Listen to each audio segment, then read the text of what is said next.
नमस्कार। आज सुनिए मुंशी प्रेमचंद्र की लिखी कहानी सफेद खून। चैत का महीना था, लेकिन वे खलियान जहां अनाज की ढेरियां लगी रहती थी, पशुओं के शरणा स्थल बने हुए थे, जहां घरों में फाग और बसंत का आलाप सुनाई पड़ता, वहां आज भाग्य का रोना था। सारा चौमास बीत गया, पानी की एक बूंद न गिरी। जेठ में एक मूसलाधार वृष्टि हुई थी। किसान फूले न समाये, खरीफ की फसल बो दी, लेकिन इंद्रदेव ने अपना सर्वस्व शायद एक ही बार लुटा दिया था। पौधे उगे, बढ़े और फिर सूख गए। गोचर भूमि में घास न जमी, बादल आते घटाएं उमड़ती। ऐसा मालूम होता कि जल थल एक हो जाएगा, परंतु वे आशा नहीं, दुख की घटाएं थी। किसानों ने बहुतरे जब तप किए, ईंट और पत्थर देवी देवताओं के नाम से पुजाए, बलिदान किए, पाने की अभिलाषा में रक्त के पन्हाले बह गए, लेकिन इंद्रदेव किसी तरह न पसीजे। ना खेतों में पौधे थे, ना गोचरों में घास और ना तालाबों में पानी। बड़ी मुसीबत का सामना था। जिधर देखिए धूल उड़ रही थी। दरिद्रता और क्षुधा पीड़ा के दारुण के दृश्य दिखाई देते थे। लोगों ने पहले तो गहने और बर्तन गिरवी रखे और अंत में बेच डाल दिए। फिर जानवरों की बारी आई और अब आजीविका का अन्य कोई सहारा न रहा। जब जन्मभूमि पर जाने वाले किसान बाल बच्चों को लेकर मजदूरी करने निकल पड़े, अकाल पीड़ितों की सहायता के लिए कहीं कहीं सरकार की सहायता से काम खुल गया था। बहुतेरे वही जाकर जमे जहां जिसको सुभीता था। वह उधर ही जाकर निकला। संध्या का समय था। जादू राय थका मांदा आकर बैठ गया और स्त्री से उदास होकर बोला, दरखास्त नामंजूर हो गई। यह कहते कहते वह आंगन में जमीन पर लेट गया। उसका मुंह पीला पड़ रहा था और आंतें सिकुड़ी जा रही थी। आज 2 दिन से दाने की सूरत नहीं देखी। घर में जो कुछ विभूति थी, गहने, कपड़े, बर्तन भांडे, सब पेट में समा गए। गांव का साहूकार भी पतिव्रता स्त्रियों की भांति आंखें चुराने लगा। केवल तगाबी का सहारा था, उसी के लिए दरखास्त दी थी, लेकिन आज वह नामंजूर हो गई। आशा की झिलमिलाता हुआ दीपक फिर से बुझ गया। देवकी ने पति को करुण दृष्टि से देखा। उसकी आंखों में आंसू मड़ाए। पति दिन भर थका मांदा घर आया था, उसे क्या खिलाए? लज्जा के मारे वह हाथ पैर धोने के लिए पानी भी ना लाई। जब हाथ पैर धोकर आशा भरी चितवन से वह उसकी ओर देखेगा, तब उसे क्या खाने को देगी? उसे आप कई दिनों से दाने की सूरत नहीं देखी थी, लेकिन इस समय जो कुछ दुख हुआ वह शुदा तारुता के कष्ट से कहीं अधिक गुना बड़ा था। स्त्री घर की लक्ष्मी होती है। घर के प्राणियों को खाना खिलाना और पिलाना वह अपना कर्तव्य समझती है, और चाहे यह उसका अन्याय ही क्यों ना हो, लेकिन अपनी दीनहीन दशा पर जो मानसिक वेदना उसे होती है, वह पुरुषों को नहीं हो सकती। हठात उसका बच्चा साधु नींद से चौंका और मिठाई के लालच में आकर वह बाप से लिपट गया। इस बच्चे ने आज प्राय काल चने की रोटी का एक टुकड़ा खाया था और तब से कई बार उठा और कई बार रोते रोते सो गया।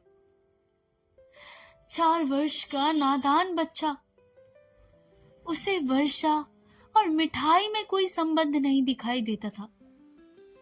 जादू राय ने उसे गोद में उठा लिया और उसकी ओर दुख भरी दृष्टि से देखा। गर्दन झुक गई और हृदय पीड़ा आंखों में न समा सकी। दूसरे दिन वह परिवार भी घर से बाहर निकला। जिस तरह पुरुष के चित्त अभिमान और स्त्री की आंख से लज्जा नहीं निकलती, उसी तरह अपनी मेहनत से रोटी कमाने वाला किसान भी मजदूरी की खोज में घर से बाहर नहीं निकलता। लेकिन हाँ पापी पेट, तू सब कुछ कर सकता है। मान, अभिमान, ग्लानि और लज्जा के साथ सब चमकते हुए तारे तेरी काली घटाओं की ओर छिप जाते हैं। प्रभात का समय था। ये दोनों विपत्ति के सताए घर से निकले। जादू राय ने लड़की को पीठ पर लिया और देवकी ने फटे पुराने कपड़ों की वह गठरी सिर पर रखी, जिस पर विपत्ति को भी तरस आने लग गया। दोनों की आंखों में आंसुओं से भर गई थी। देवकी रोती रही। जादू राय चुपचाप था। गांव के 2-4 आदमियों से भेंट भी हुई। किसी से इतना भी नहीं पूछा कि कहाँ जाते हो। किसी के हृदय में सहानुभूति का वास ही न था। जब ये लोग लालगंज पहुंचे, उस समय सूर्य ठीक सर पर था। देखा, मीलों तक आदमी ही आदमी दिखाई देते थे, लेकिन हर चेहरे पर दीनता और दुख के चिन्ह झलक रहे थे। बैसाखी की जलती हुई धूप थी। आग के झोंके जोर जोर से हरहराते हुए चल रहे थे। ऐसे समय में हड्डियों के अगणित ढांचे, जिनके शरीर पर किसी प्रकार का कपड़ा न था, मिट्टी खोदने में लगे हुए थे, मानो वह मरघट भूमि थी जहां मुर्दों अपनी हाथों अपनी कब्र खोद रहे थे। बूढ़े, जवान, मर्द और बच्चे सबके सब ऐसे निराश और विवश होकर काम में लगे हुए थे, मानो मृत्यु और भूख उनके सामने बैठकर घूर रही हो। इस आफत में न कोई किसी का मित्र था, न हितू, न दया, न सहृदयता, प्रेम और सब मानवीय भाव है, जिनका कर्ता मनुष्य है। प्रकृति ने हम सबको केवल एक भाव प्रदान किया है, वह है स्वार्थ। मानवीय भाव बहुधा कपटी मित्रों की भांति हमारा साथ छोड़ देते हैं, पर यह ईश्वर प्रदत्त गुण हमारा गला नहीं छोड़ते। 8 दिन बीत गए थे। संध्या समय काम समाप्त हो चुका था। डेरे से कुछ दूर आम का बाग था। वहीं एक पेड़ के नीचे जादू राय और देवकी बैठी हुई थी। दोनों ऐसे कृष्ण हो रहे थे कि उनकी सूरत पहचानी जाती थी, और वह स्वाधीन कृषक नहीं रहे। समय के हेर फेर से आज दोनों मजदूर बने बैठे हैं। जादू राय ने बच्चे को जमीन पर सुला दिया। उसे कई दिन से बुखार आ रहा था। कमल सा चेहरा मुरझा गया था। देवकी ने धीरे से लाकर कहा, बेटा आंखें खोलो, देखो सांझ हो गई है। साधु ने आंख खोल दी। बुखार उतर गया। बोला, क्या हम आज घर जाएंगे माँ? घर की याद आ गई। देवकी की आंखें डबडबा आ गई। उसने कहा, नहीं बेटा, तुम अच्छे हो जाओगे तो घर चलेंगे। उठकर देखो कैसा अच्छा बाग है। साधु माँ के हाथों के सहारे उठा और बोला, माँ मुझे बहुत भूख लगी है माँ, लेकिन तुम्हारे पास तो कुछ नहीं है ना माँ, मुझे क्या खाने को दोगी? देवकी के हृदय में चोट लगी, पर धीरज करके बोली, नहीं बेटा, तुम्हारे खाने को मेरे पास कुछ भी नहीं है। तुम्हारे दादा पानी लाते हैं तो नरम नरम रोटियां अभी बना देती हूं। साधु ने मां की गोद में सिर रख लिया और बोला, मां, मैं ना होता तो तुम्हें इतना दुख ना होता मां। यह कहकर वह फूट फूट कर रोने लगा। यह वही बेसमझ बच्चा है जो 2 सप्ताह पहले मिठाइयों के लिए दुनिया सर पर उठा लेता था। दुख और चिंता ने कैसा अनर्थ कर दिया। यह विपत्ति का फल है। कितना दुखपूर्वक, कितना करुणाजनक व्यापार है। इसी बीच में कई आदमी लालटेन लिए हुए वहां आए और फिर गाड़ियां आई। उन पर डेरे और खेमे लदे हुए थे। दम के दम यहाँ खेमे गड़ गए। सारे बाग में चहल पहल नजर आने लगी। देवकी रोटियां सेक रही थी। साधु धीरे धीरे उठा और आश्चर्य से देखता हुआ एक डेरे के नजदीक जाकर खड़ा हो गया। पादरी मोहनदास खेमे से बाहर निकले तो साधु उन्हें खड़ा दिखाई दिया। उसकी सीरत पर उन्हें तरस सा आ गया। प्रेम की नदी उमड़ आई। बच्चे को गोद में लेकर खेमे में एक गद्देदार कोच पर बिठा दिया और तब बिस्कुट और केले खाने को दिए।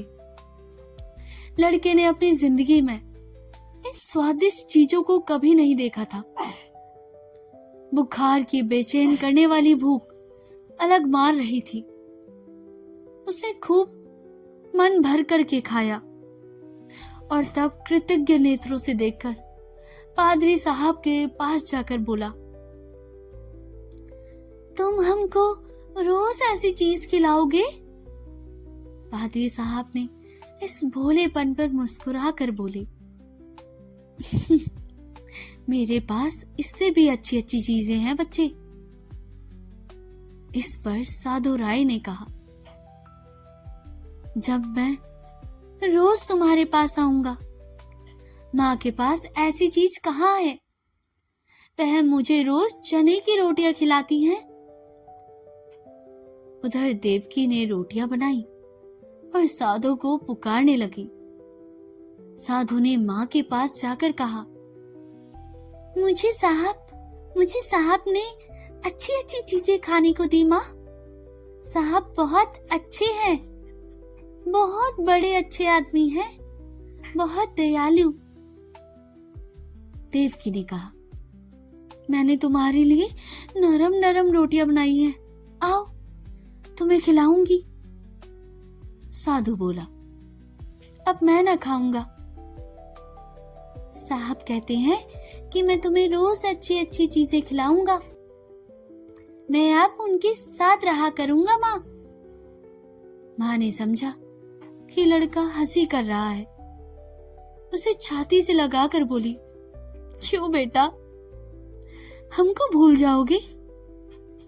देखो मैं तुम्हें कितना प्यार करती हूँ।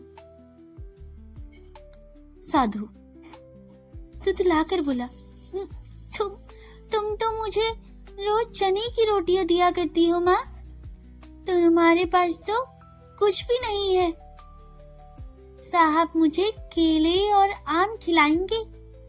यह कहकर वह फिर अपने खेमे की ओर भागा और रात को वहीं सोया रहा।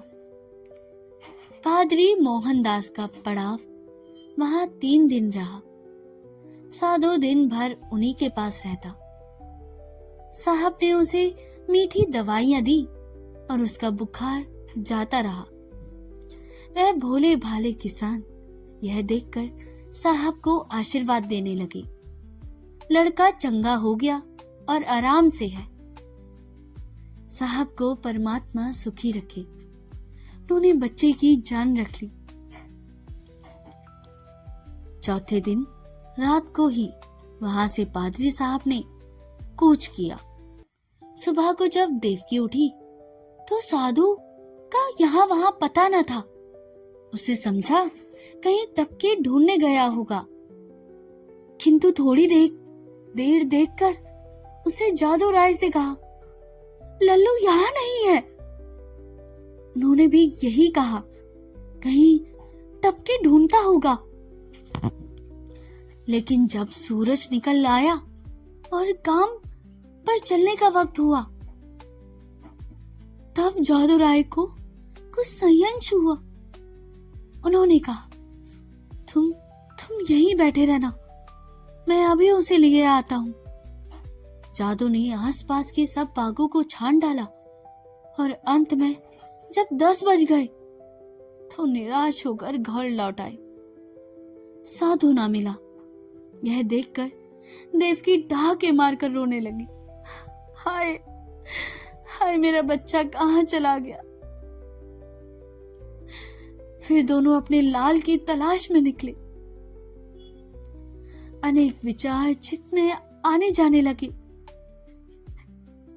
देवकी को पूरा विश्वास था कि उस साहब ने उस पर कोई मंत्र डालकर वश में तो नहीं कर लिया। लेकिन जादू को इस कल्पना के मान लेने से मैं कुछ संदेह हो रहा था। बच्चा इतनी दूर अनजान रास्ते पर अकेले नहीं जा सकता।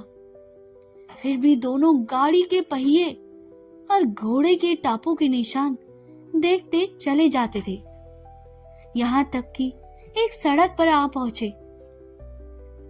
वहां गाड़ी के बहुत सारे निशान थे। उस विशेष लीक की पहचान ना हो सकती थी। घोड़े के टाप भी एक झाड़ी की तरफ जाकर गायब हो गई। आशा का सहारा टूट गया। दोपहर हो गई। दोनों धूप के मारे बेचैन और निराश से पागल हो रहे थे। वहीं एक वृक्ष की छाया में बैठ गई। देवकी विलाप करने लगी। हाय, मेरा बच्चा कहाँ चला गया? क्या उसने कुछ खाया होगा? कौन दुष्ट मेरे बच्चे को लेकर चला गया? जादू राय ने उसे समझाना शुरू किया। जब जरा धूप की तेजी कम हुई तो दोनों फिर आगे बढ़ने लगे, किंतु अब आशा की जगह निराशा साथ थी। घोड़े के टापों के साथ उम्मीद का धुंधला निशान गायब हो गया। शाम हो गई। इधर उधर गायों बैलों के झुंड निर्जीव से पड़े दिखाई देते थे। यह दोनों दुखिया हिम्मत हार कर एक पेड़ के नीचे टिके रही। उसी वृक्ष पर मैंने एक जोड़ा बसेरे लिए हुए था। उनका नन्हा सा शावक आज ही एक शिकारी के चुंगल में फंस गया था। दोनों दिन भर उसे खोजते फिरे। इस समय निराश होकर बैठे रहे। देवकी और जादू को अभी तक आशा की झलक दिखाई देती थी, इसीलिए वे बेचैन थे। 3 दिन तक जब ये दोनों अपने खोए हुए लाल की तलाश करते रहे, दाने की भेंट नहीं, प्यास से बेचैन होते 2-4 घूंट पानी गले के नीचे उतार लेते। आशा की जगह निराशा का सहारा था। दुख और करुणा के सिवाय कोई और वस्तु ना थी। किसी बच्चे के पैर के निशान देखते तो उनके दिलों में आशा तथा भय की लहरें उठने लगती थी। लेकिन प्रत्येक पग उन्होंने अभिष्ट स्थान से दूर लिए जाता था। इस घटना को हुए 14 वर्ष बीत गए। इन 14 वर्षों की सारी काया पलट हो गई। चारों ओर राम राज्य दिखाई देने लगा। इंद्रदेव ने कभी उस तरह अपनी निर्दयता ना दिखाई और ना जमीन ने ही। उमड़ी हुई नदियों की तरह अनाज से ढेकियां भरी चली। उजड़े हुए गांव बस गए।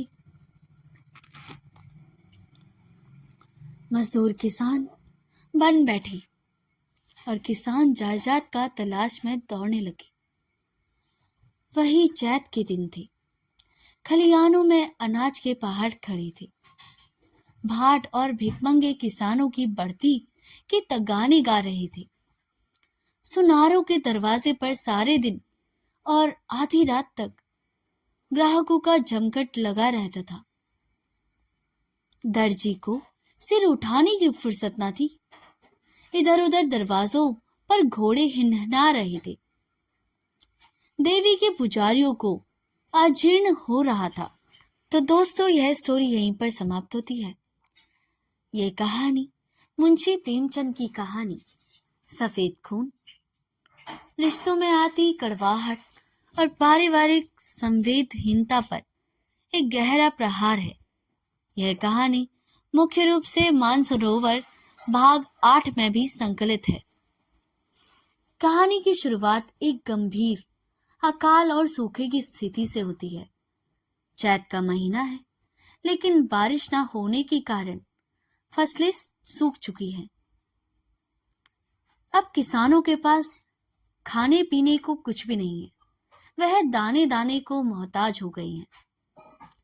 कहानी के केंद्र में एक व्यक्ति जिसका नाम है जादू राय और उसकी पत्नी देवकी और उनका एक छोटा बेटा जिसका नाम साधु था। किसानों को सूखे की समस्या का सामना करना पड़ा, जिसमें जादू राय की भी हालत बिगड़ने लगी। वह अपने परिवार की स्थिति को लेकर बहुत चिंतित रहने लगा। वह उनके पास खाने को लेकर काफी समस्या होने लगी। माँ बच्चे को रोज चने की रोटी ही खिलाती थी, इससे बच्चा काफी हद तक उनसे धीरे धीरे करके दूर होने लगा। इस कहानी में अभी तक बताया गया कि सूखा पड़ने की वजह से साधु अपने परिवार से अलग हो जाता है। किसानों की दुर्दशा को बताया गया। ऐसी ही परिस्थितियों से गुजर कर रहे एक किसान के परिवार में उनके जीवन से लेकर क्या क्या घटनाएं हुई, इस कहानी में यह बताया गया। कैसे उसका पुत्र ऐसे हालत से बिछड़ गया, यह कहानी बताती है। इसके साथ ही समाज के रीति रिवाज और अंधविश्वास का भी वर्णन इस कहानी में किया गया है। तो दोस्तों, कृपया आप इस कहानी को पूरा सुने और पसंद आए तो लाइक करें और अपने दोस्तों के साथ शेयर करना बिल्कुल ना भूलें। मिलते हैं इसके अगले पार्ट 2 में।